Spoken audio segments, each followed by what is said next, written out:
Welcome to Leadership Mindset, the podcast where we uncover the hidden gems of sales leadership. Your host is Paul Lanigan, and in each episode, we bring you up close and personal with the world's most accomplished sales leaders. We explore their experiences, motivations, inspirations, and the challenges they have conquered on their way to the top. In today's episode, we have a truly exceptional guest whose extraordinary story embodies the very essence of leadership. Our guest has navigated through life's toughest challenges, leaving an indelible mark on those who have had the privilege of witnessing her journey. Prepare to be captivated and inspired by her unyielding spirit and unwavering commitment to her goals, as we delve into a story that will undoubtedly leave a lasting impression on your own pursuit of success. She is the founder and managing director of Wedding Dates. Ciara, you're very welcome to the podcast. Thanks so much for having me, Paul. Ciara, I'm fascinated by the concept of the business, and I'd like to get into that in a few moments. But tell me, first of all, where did you grow up? So I'm proudly from Cork, as most Cork people are. So grew up here in Cork, but my family is all from the west of Ireland, from Mayo and Sligo. So to Cork people, we were actually considered blow-ins, even though myself and my three brothers were all born and reared in Cork. I've travelled a lot in my life, and especially in my younger years, but boomeranged back to Cork when I started the business. And so talk to me a little bit about the journey between, say, school and you going out on your own. So when I finished school, the natural progression was to go on to third level. And because I'm from Cork and lived relatively near to the city, the feed in was to UCC, into University College Cork. And my mum actually worked in UCC for 27 years. She just recently retired. So that was a very natural progression for me. And at the time when I was doing my leaving cert around 2000, that was the whole .com boom time. So there was a real attraction to go and get a career in tech and to study tech. So the degree that I chose was Business Information Systems, which was a relatively new degree in UCC at the time. And one of the big attracting factors to me was the fact that they had a 6-month internship, and they really played on the fact that a lot of the interns got to go to the US to do their internship. So, okay. And did you? Yes, yeah, I did. I got to go to Boston. There was about 50 people from my class actually that interned in Boston at the time. So it was a really an amazing experience, and to be able to do the internship in a big, global multinational company. I worked in EMC, but also to be in a town or a city like Boston with 50 of your other classmates, all in different companies, but we all were able to base ourselves there for 6 months. So it was an amazing experience and a real growing up experience, because I had gone to school in the same city, or gone to college in the same city that I grew up in and lived at home through college. So I probably didn't have the same college experience maybe as people who go away to college. And what were the highlights of that for you? There were so many, of course. I think, living out of home, living with friends, that whole experience was massive. But from a work perspective, working in a big American multinational like that, and just, it was a humongous building, all different floors. It was all open plan cubicles. I had never experienced anything like that before. And, working as part of various different teams and interacting with different people in the organization. It was a real growing up experience for me, and learning, I suppose, even email communication etiquette, even the basics like that. You don't necessarily learn that in university. So just even learning that. And I suppose one of the big takeaways from it was I really probably don't want to work in a big multinational organization. So I always think, when you learn and figure out what you don't want to do, that's nearly as beneficial as figuring out what you do want to do. It's part of the whole journey. Yeah, I'm always fascinated by the choices people make, particularly when it comes to where they want to work and what they gravitate towards. what do you think it was in you psychologically that made you feel that a corporation wasn't the right place for you? Oh, you're gone deep straight away, Paul. Straight into the deep end.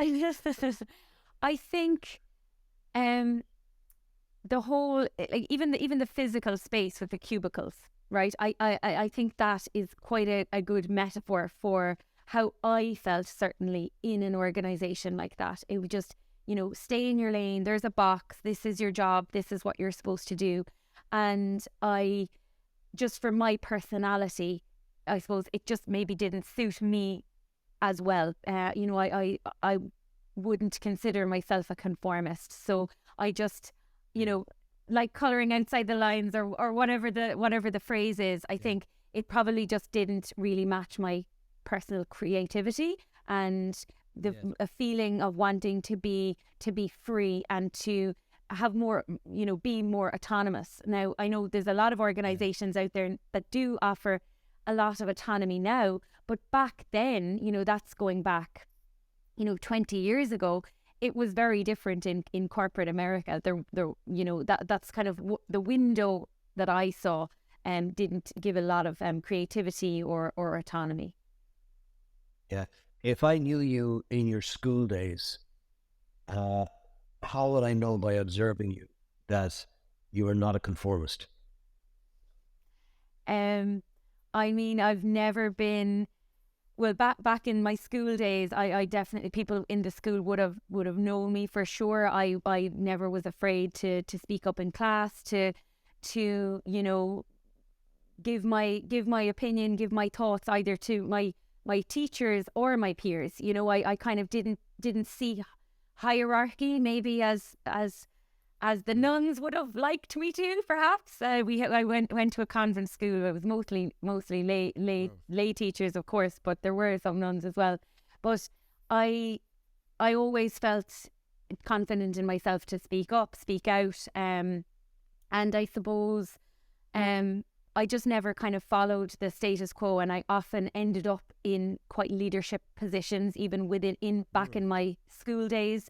We had a mini company in transition year, and I was the managing director of the mini company, and we had a school bank, and I was the leader of the school bank. So those little things were indicators, I suppose, of the type of career that I would end up in.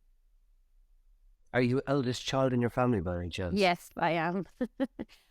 There you go. I'm the eldest cild, and I'm the only girl. So I have three younger brothers, and a friend of mine joked years ago. She said, "Ciara doesn't have siblings; she has staff."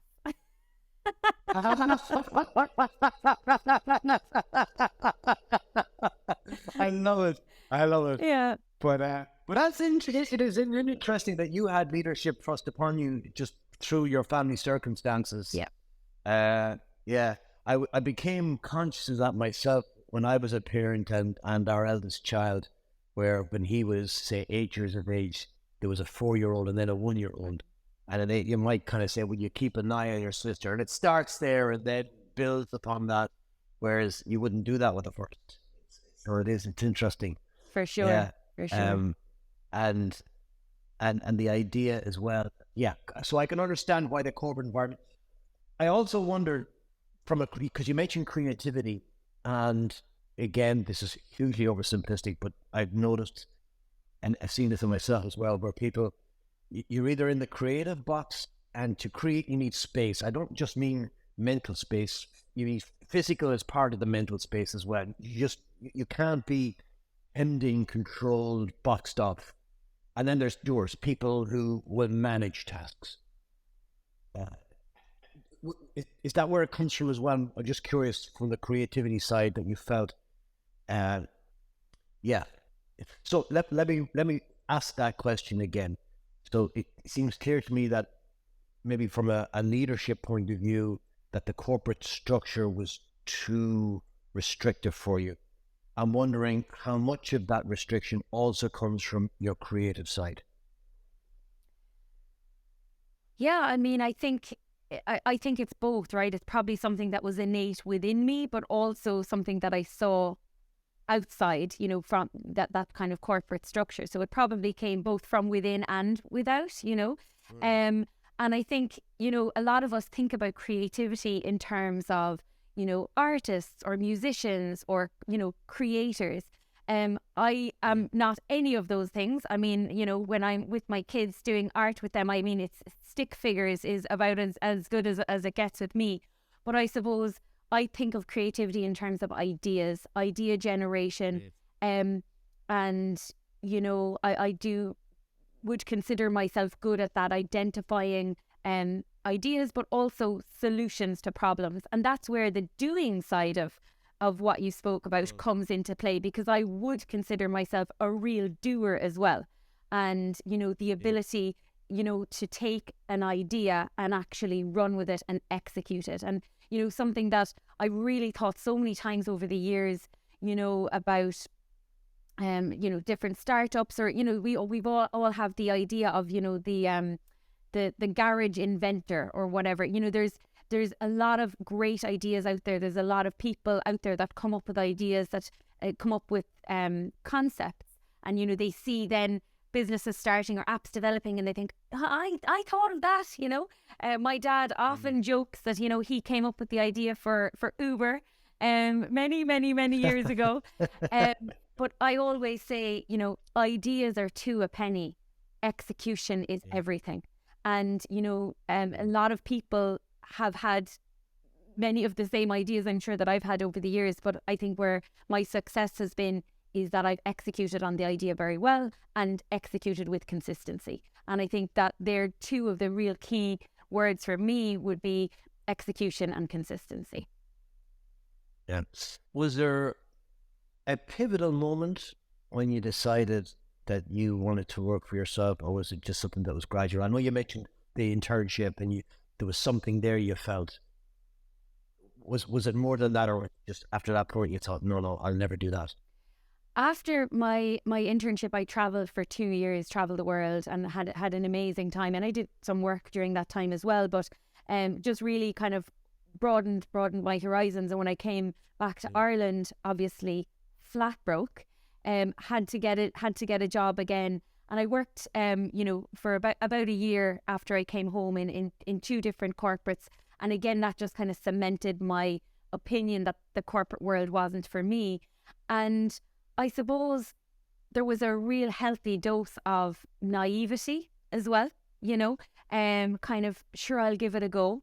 You know, I would have, I suppose, a good bit of confidence in my own ability. And especially, I think, you know, when you're in your 20s, you know, you're a bit arrogant generally, and you're a bit, you know, you don't know what you don't know. And, you know, a little bit of ignorance is bliss, I always say, you know. And it really is. I was quite naive and quite ignorant of how challenging it would be to start a business when I was 25. I was quite cavalier. I said, sure, I'll give this a go, and if it doesn't work out, I'll get a real job.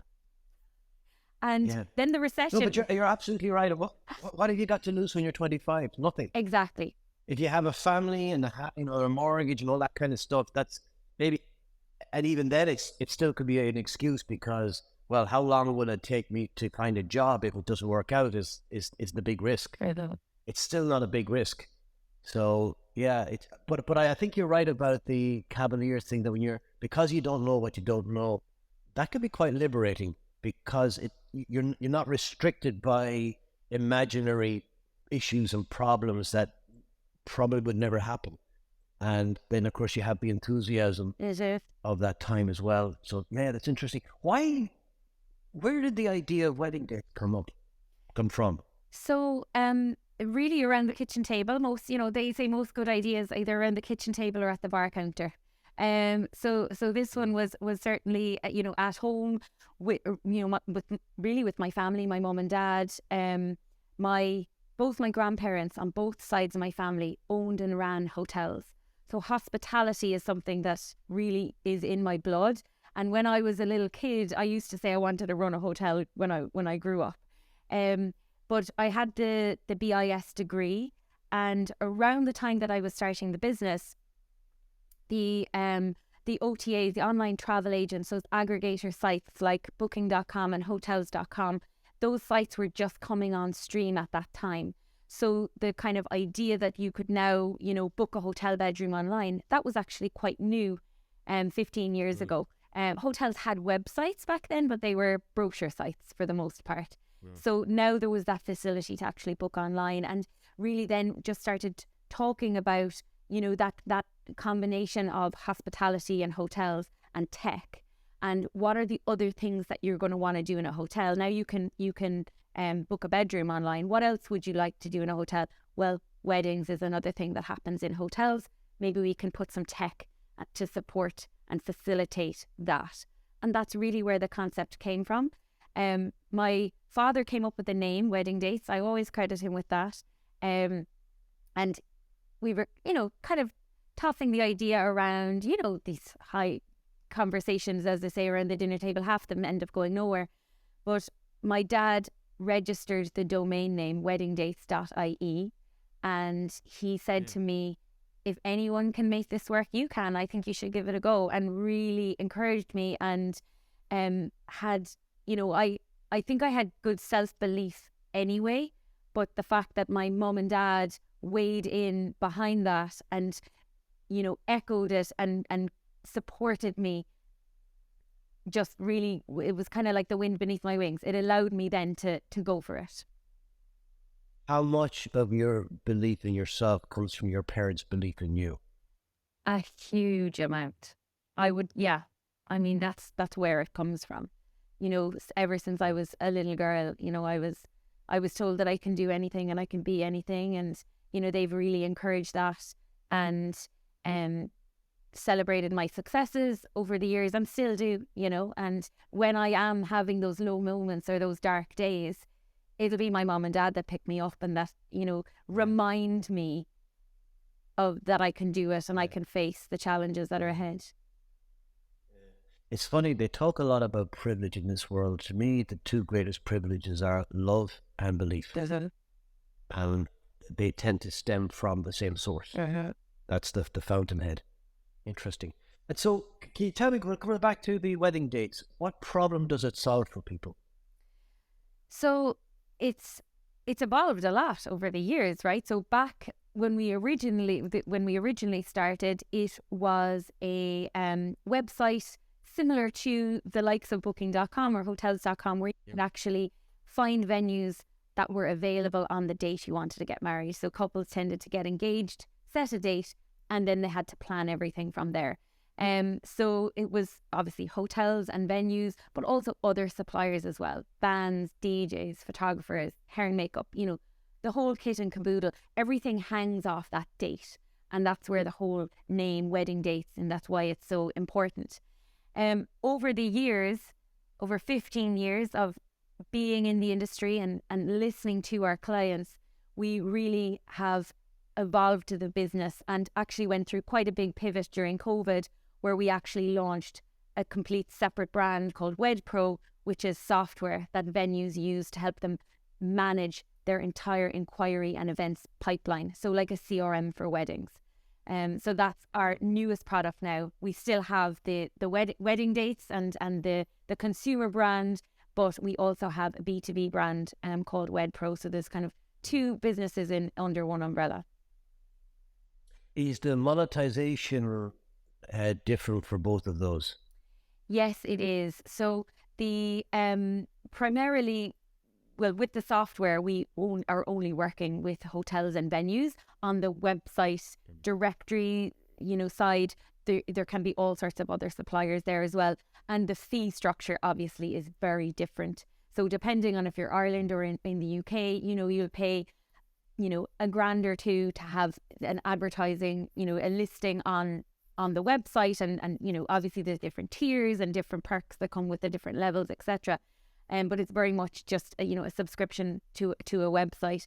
Whereas on the software side, it's completely different. It's a software as a service. We're billing a recurring monthly for that software, so it's a completely different ballgame, and obviously it's a higher price point. I'm curious to know if running a SaaS model that felt different for you, and what challenges, if any, came from that? A lot of the challenges we're living them right now. We're still living them because the company has, and our solution has gradually evolved, but we made the pivot, and that word obviously is so overused since COVID, but that we kind of, we launched WedPro last year, and the biggest challenge really is communicating both externally to the world, our prospects, to our current clients, and even within our own team. It's that mental mind shift. Is it WedPro or wedding dates? Which are we talking about now? They overlap a lot, but there are distinct elements for both of them. So, that I think has been the biggest challenge when you're known as something for as long as we've been known as wedding dates. We've been in business 15 years, and, people associate me, Ciara Crossan, I'd be known in the industry. Where does wedding dates end and Ciara Crossan begin? It's totally... Whereas with the SaaS business, obviously, there's huge global potential there, and it's not driven as much by, a figurehead, a personality, etc. So it's very different. I would say we are living those challenges every day and overcoming them one by one by one. We had a client from the UK that we worked with for many years, a hotel group. We have 7 of their properties.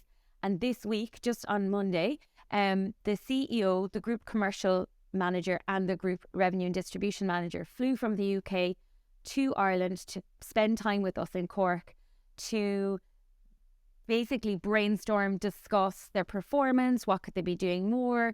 It was a whole strategy session on their wedding business, not just what we offer them, but the broader business. And the CEO of the company constantly the wording that he used was, well, you're a wedding CRM, you're a CRM. And it's just amazing to think, well, this is what our clients actually think of us. It doesn't even matter what we say, it's what our clients are telling us.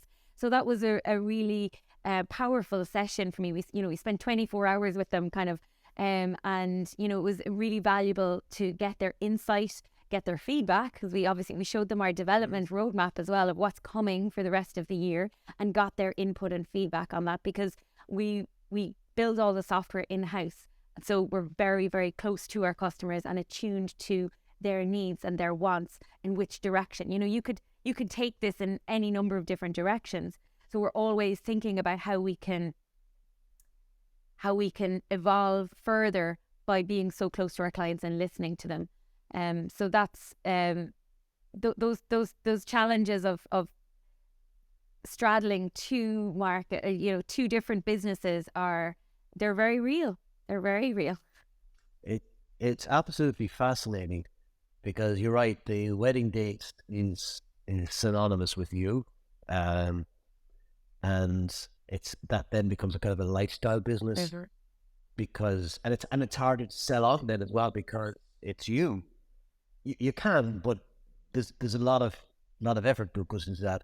Whereas with the software business, that could be incredible. That could be huge. Not could be, will be. Yes. And then requires all your focus. Here's an interesting problem. Yeah, I can see so many of them up ahead, but not in a bad way. I think they're just things to be knocked down and dealt with and moved on. And I think it's great nowadays as well from a SaaS point of view. It's a well-trodden path in terms of the how companies adopt new technology. Again, CRM is nothing new, so you don't have to solve that problem. You've got the relationship with the hotels, which is wonderful from the wedding date side of things. And then it's a case of kind of how to structure the team, the company, and the business model to take advantage of all that. So yeah, wow. How are you doing with investors? Without, I don't need you to disclose anything, but I'm just saying that's obviously a conversation you're having, because to really take that global, you're going to need to talk to other investors. How are they receiving this business model? So we've never received any investment in the 15 years we've been in business. It's been complete organic growth, and the company is completely self-funding. that's something I'm very proud of. And certainly we've built a very sustainable business over the last 15 years.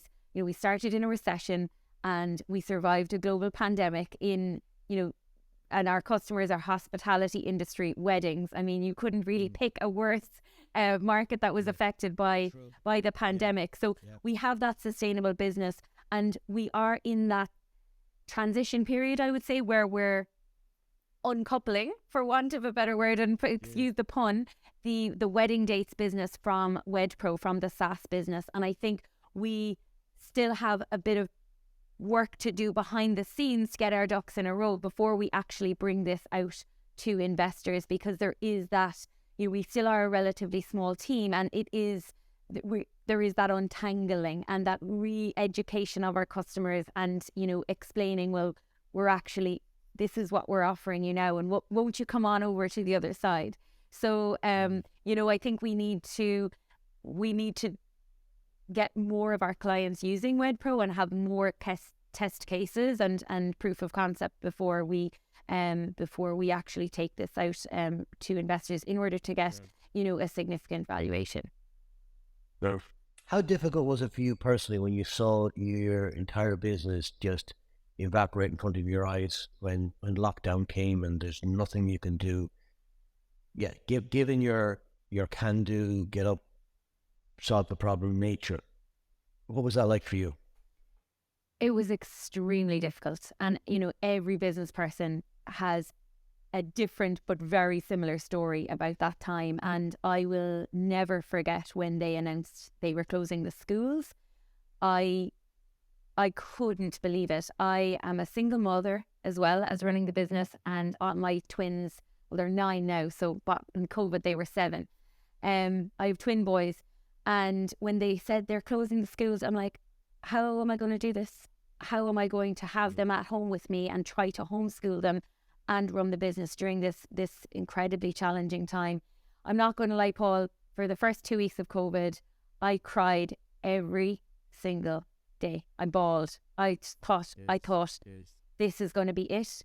And, you know, we looked at our cash flow and looked at our runway and saw, you know, when are we going to run out of money? And, you know, the first, you know, in March when we looked at it, we were going to completely run out of money by like July. And then we were, scrambling. So, maybe we can put the team down to a 3-day week. Okay, that gets us out to August, September, whatever. Okay, what else can we do? You know, we can cut down, you know, cut costs. And, you know, we used to spend a lot of money on Google Ads, you know, driving traffic to the websites, obviously straight away, stop the Google Ads. Another thing that we did to cut costs, my head of operations identified that I had a little bit of a problem with buying domains. I had a bit of an addiction, and I had a lot of hundreds of domains over the years that were all on auto renew. So we saved a couple of grand by just, you know, getting rid of those domains. Like, so it really is that, like, every penny counts. So we went through that cost cutting exercise, and then the real kind of like first time that I felt I could kind of breathe was when the government announced the wage subsidy scheme. And that was a complete game changer, because that was like, okay, I don't have to let people go. I can keep people on. I have staff in the UK as well. So they had a similar scheme, but a little bit different. The furlough scheme, they weren't actually allowed to work during that time, but at least they were able to get paid a good percentage and were able to stay, you know, in the company. And my Irish team, you know, were able to be paid and keep working. And then we looked at our debtors, and we had, I mean, back then we were still very much just on the subscription model, you know, sign up to the website for a year. And we had hotels that would have signed or renewed their contracts in January and February and first half of March that hadn't yet paid. You know, hotels typically, you know, you send them an invoice, 30-day payment terms, but it's usually 60 and in some cases 90 days before you get your money. So when we looked at that, we had 90 or 100 clients that owed us money, and COVID hit, and suddenly their doors were closed. They didn't have any money coming through the tills. And in some cases we had been delivering the service for a number of months as well. So I did an exercise where I wrote to them all. And one of the things that I suppose I would pride myself on over the years is I built up very good relationships with my clients and being very personal with them. So when I wrote to them all, I was just really honest. I just said, look, this is where it stands. If all of our debtors don't pay us, we're going to go under. So what can you do to support me and my team and my family through this time? Work with me here. Can you pay me over 6 months? Can you pay me over 9 months? What can you do? And they came back to me gradually and started getting on payment plans. Some of them just said, oh, absolutely, we'll clear that. We'll pay it. Yeah. Some of them went on payment plans. It took nearly a full 12 months for all of that to wash through. But in the end, in March 2021, we wrote off $5,000 of bad debt, and that was it. Wow. Yeah, that's remarkable. Yeah. And it was... But it's testament to you. I'm always in awe when I talk to business owners like yourself who had to go through that, because it was just like falling off a cliff. You're just not prepared for it. There's nothing. And I mean, there was... But how do you deal with that? There was $125,000 owed to us at that time, and it's like that, we've made these sales, we've sent these invoices, like that's my money, and the money that we needed to keep the company going and to keep the staff paid, and so to be able to bring in the lion's share of that is something that it that enabled us to survive, and it really strengthened my relationship with my clients. I'll never forget the clients that stuck with me through COVID, that paid their bills, that did what they said they were going to do. I'll never forget that. And they have my unending loyalty and gratitude and support because of what they did for me during that time. And it really is that two-way partnership. And, our clients that came from the UK this week, they're a good example of one of them that just stuck with us and paid us the whole way through COVID, because obviously it was, discounts and, moved on to monthly instead of annual and all sorts, it was whatever we had to do. But they believed in what we offered. They supported my business, and I in turn, support theirs. So it's something that, it was a very tough time, but there was some huge learnings from it. And, that knowing that how to really at a fine level manage your cash flow. I mean, that spreadsheet was my Bible during those months of watching every penny that came in and went out. But we got through it, and as I say, there was huge learnings from it. Well, that's a huge testament to you and the team as well, that they believed in you, that they wanted you there when we came out of it. They wanted you there on the other side, which is where they're putting their money where their mouth is, really. And wow, interesting. I think we were always going to come back out of COVID, and weddings are something that are recession proof. People will always get married no matter what, and even some weddings did happen during COVID, even in very small numbers. So we were always going to come back. And I think the venues out there that are really serious about doing weddings, we had a relationship and worked with for years, they were always going to come back to us. And some of them, as I say, stuck with us throughout. Some of them have been coming back since COVID.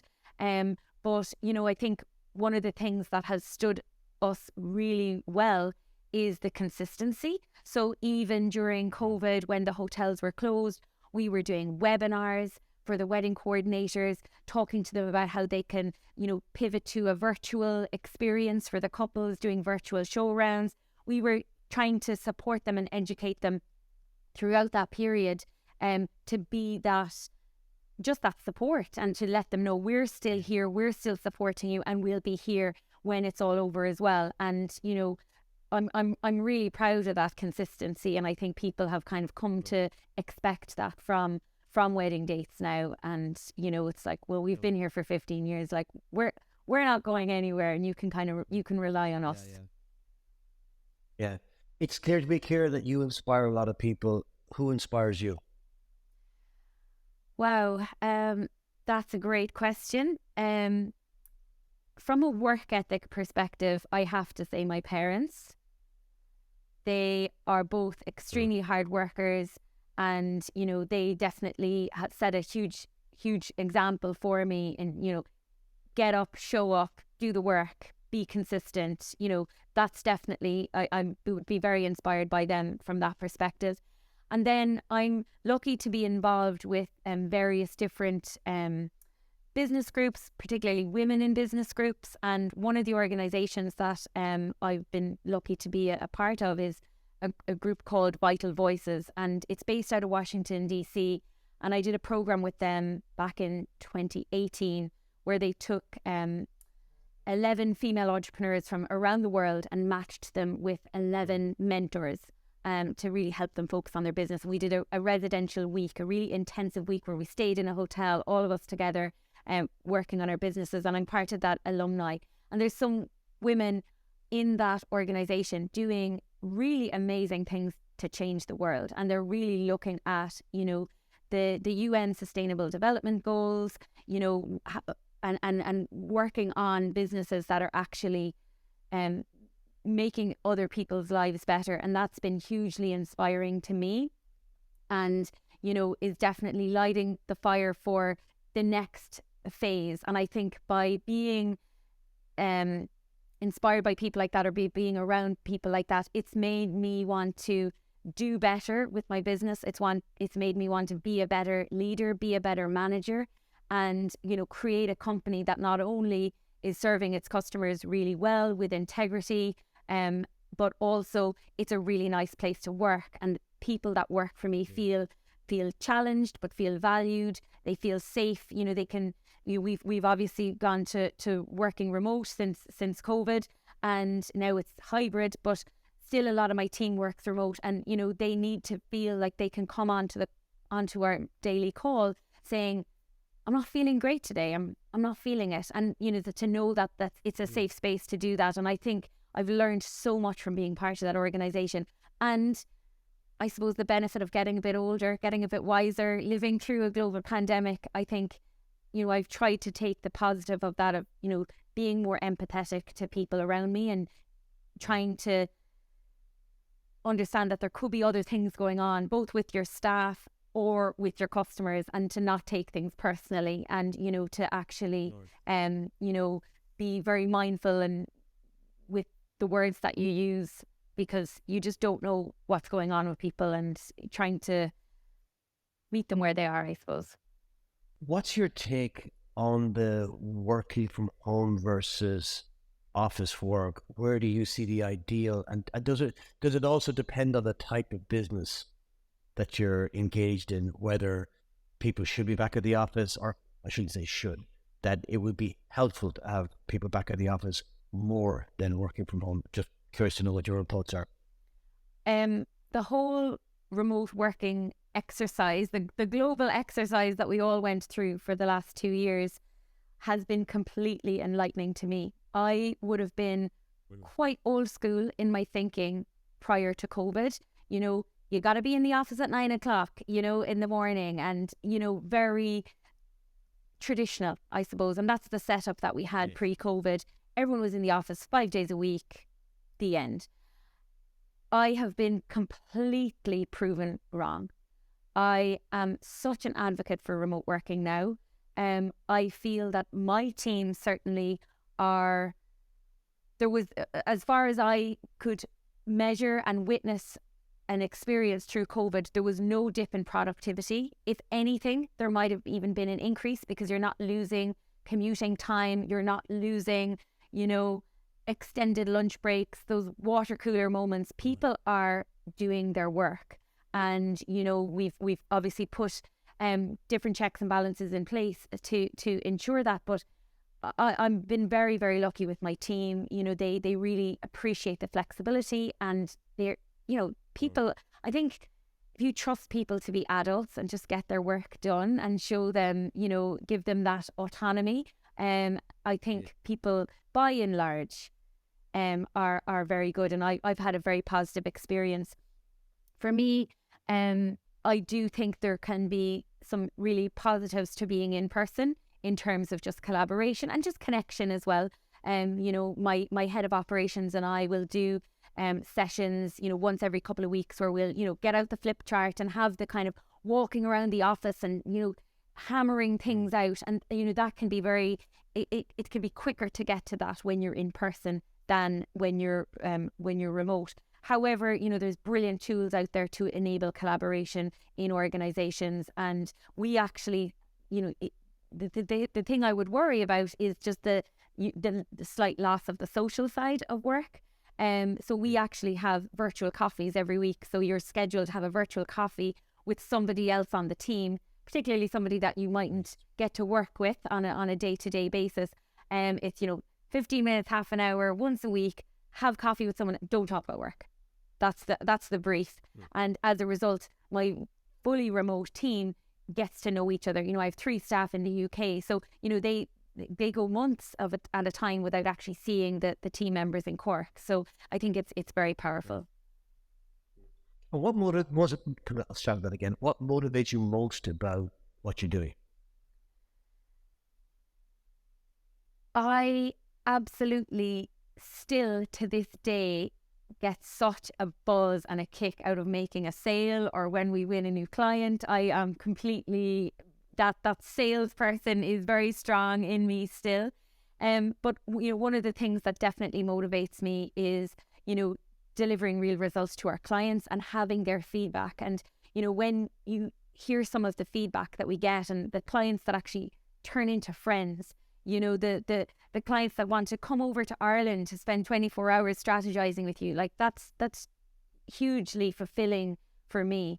And just seeing my team and seeing them grow, and having the personal and the financial freedom that I have now as, an entrepreneur, a single mom, been in business for 15 years. I have a lot more freedom to do things that maybe some of my other peers don't get to do in terms of personal stuff, holidays, etc. That flexibility, but also, other ideas that I have. I have an idea for a social enterprise that I'd like to launch in the next year or so. And, I can do those things now that maybe I wouldn't be able to do if I wasn't an entrepreneur.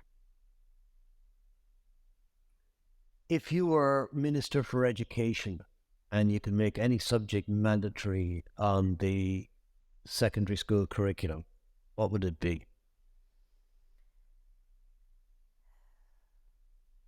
Well, I was thinking English, because communication is, one of the fundamental things. But of course, English is mandatory already. I think, presentation skills is hugely important. And, not everybody needs to go and speak in a room full of 200 people. But, in any company you're working in any organization, there is going to be some level of interaction. And I think there's some young people that are coming out into the working world at the moment. Some of them are wildly confident, and you're like, where do they get that from? But some other people, and I've seen it with some people I've hired, and it often does tend to be younger females, unfortunately, but don't have the confidence to speak up or to share ideas or to share initiatives. And, I think working on that confidence and, public speaking, presenting, for want of a better word, that even has implications when you're at a job interview, or where you're negotiating a salary, or where you're negotiating a pay rise. Being able to advocate for yourself and for other people, I think is something that is probably underserved in the world at the moment. Yeah. I'm wondering, is that look, public speaking has been an issue for most people. Most people are uncomfortable with it. I get that. I'm wondering how much social media plays into that as well, in terms of undermining people's confidence in themselves, that they feel like they're always being judged. Right. And I see this, and I see it, well, particularly with my daughter, where she'll look, if her post doesn't get X number of likes, she'll actually delete the post. And I'm, again, for my generation, I just don't understand that. The post is either valid or it isn't, or it's something that you want to say regardless of who likes it. And so I'm just curious to know if you see the trend with that might be correlated with social media, or is it just the case that, look, it is young people, they have to find their own voice and they just need a mentor, a coach, somebody who'll help them? I think it's actually probably a bit of both. And, I do think that social media and that kind of public validation has a huge part to play. The amount of, cancel culture, that's happening out there. A lot of people are afraid to say anything. But I think there's that nuance with, public speaking, as you say, it's been an issue for decades, and not everybody is comfortable doing it or wants to do it. But even just feeling confident enough to present, even just within your own small team, 5 or 10 people, or even, advocating and being for yourself in a negotiation situation. I think, helping younger people to find their kind of their true north, and like their values, I suppose, really is what it comes down to. What they will stand for, what they will believe in, what they will accept, what they won't accept.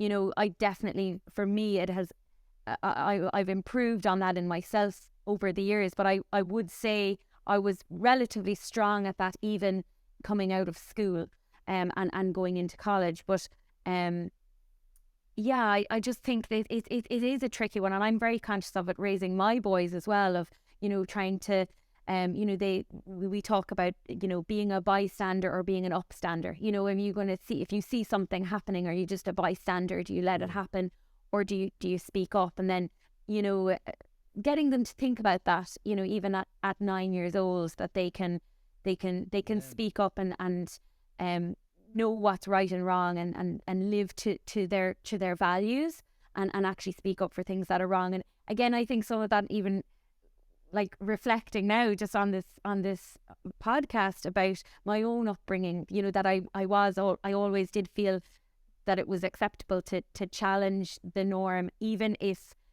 what it was coming from a hierarchy, and feeling comfortable both speaking to your peers and a different level.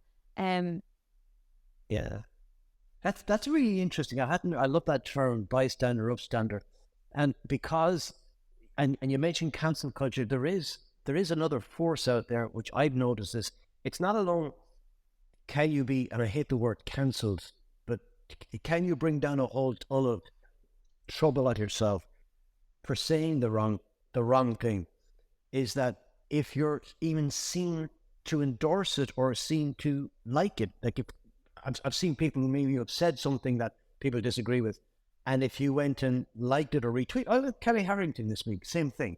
Whether you agree with it or not, it was the fact that she had retweeted something and brought down a whole ton of trouble on herself because of it. And so therefore, that might make people more sensitive to speaking up because their fear of being attacked. And so I think it's something we do need to double down on. Maybe that needs to start in school. Maybe that's something we could add to the mandatory curriculum, that people are introduced to these topics and get comfortable expressing themselves, and that other people get comfortable debating and discussing rather than denying and cancelling, and that we learn to interact, and that people then also get comfortable changing their minds on things, that they're able to say, you know what, I was wrong. I never looked at it that way.